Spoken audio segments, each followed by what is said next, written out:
What's up, foodies? I posted a video breaking down how Five Guys makes their burgers, and the comments went a little crazy.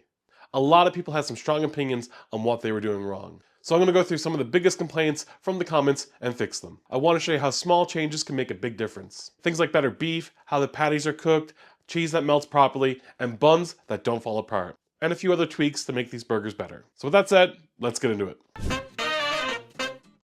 So a lot of the comments were about the beef, so let's address them first. The beef is the most important part of the burger, and if it isn't done right, nothing else really matters. Good beef is non-negotiable. Using fresh, high-fat beef is what gives you a really flavorful and juicy burger. Now there's nothing wrong with pre-ground beef, especially if you're getting it from a local butcher.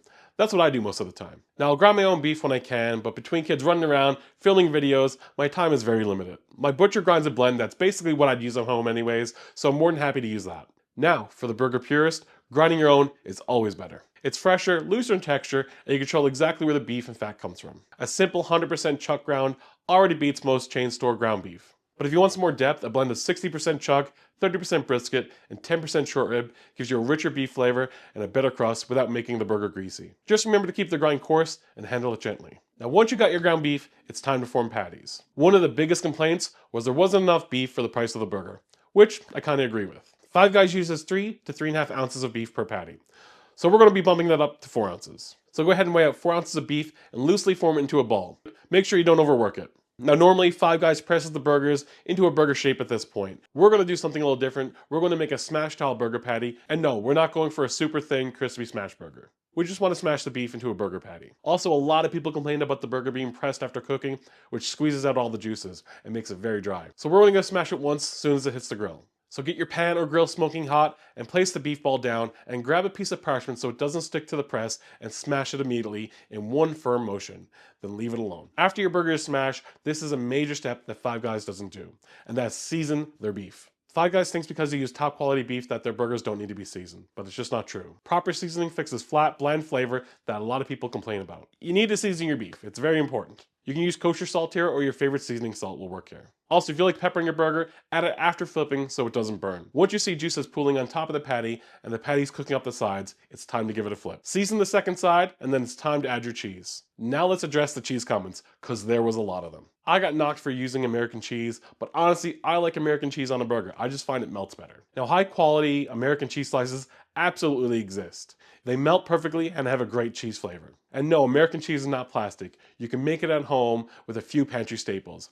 I've got a link for that in the description below. And if American cheese still isn't your thing, a good melting cheese like Havarti works really well. It melts smoothly and doesn't overpower the beef and gives you that soft, rich texture that's similar to American cheese. And if you want to try something completely different, you can add a slice of Havarti or cheddar with a slice of American cheese. Use whatever you like, it is your burger. I personally like American cheese, so that's what we're going to use. Now the other part of the cheese comments was the melting issue. People found that their burger came out and the cheese just wasn't melted. Now if the cheese never melts, it's always a timing and heat issue. Your cheese should go on immediately after flipping your burger while the patty is still ripping hot. Add a small splash of water and then cover it briefly with a lid. That trapped steam is going to melt that cheese in about 20 to 30 seconds. Now Five Guys likes to melt their cheese on the grill, which I find doesn't work very well. Pull the burger only once the cheese is fully melted so it bonds to the patty instead of sliding off. If you're doing a double burger, stack them on top of each other, then pull them off the grill. Now that our patties are topped with melted cheese, it's time to place them on a burger bun. This was the biggest complaint I got in my comments. It was that the burger bun falls apart and it's really soggy. And there are a few reasons for that. Five Guys has a custom bun they make that doesn't have a great structure,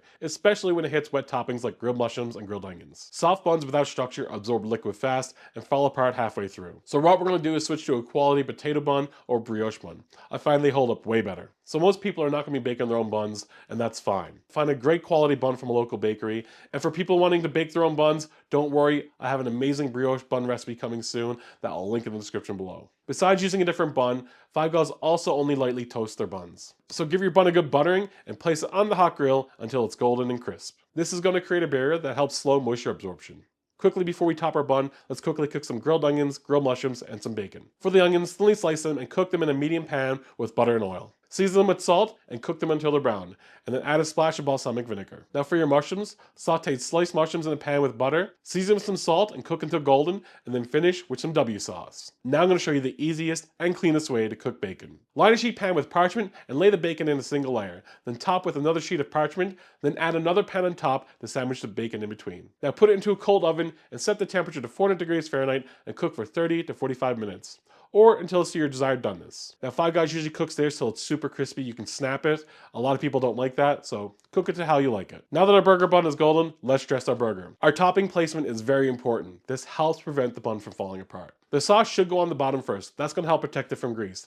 Then the patty and cheese, hot toppings like grilled onions, mushrooms, and bacon go on next. Cold toppings like lettuce, tomato stay on top so they stay crisp. Then finish with a light layer of sauce on the top bun. For my burger, I'm going to do mayo, ketchup, and mustard on the bottom, and just a little bit of mayo on the top bun. Now the only cold ingredient I put on the bottom is thinly sliced raw onions. They don't have a lot of moisture, and that's where I like to put them. Then our patties, some grilled onions, some grilled mushrooms, 2 to 3 slices of bacon, or more if you like, a slice of tomato, some lettuce, pickles, and then the top bun. I like to put the tomato before the lettuce, as the lettuce makes a barrier and stops the tomato from making the top bun too soggy. Now after our burger's assembled, this is where Five Guys wraps their burgers in foil. Foil is the fastest way to undo all of our work. Wrapping a hot burger traps steam, which turns even well-toasted buns soggy in seconds. If a burger needs to be wrapped, use parchment paper. It's a better option than foil since it breathes.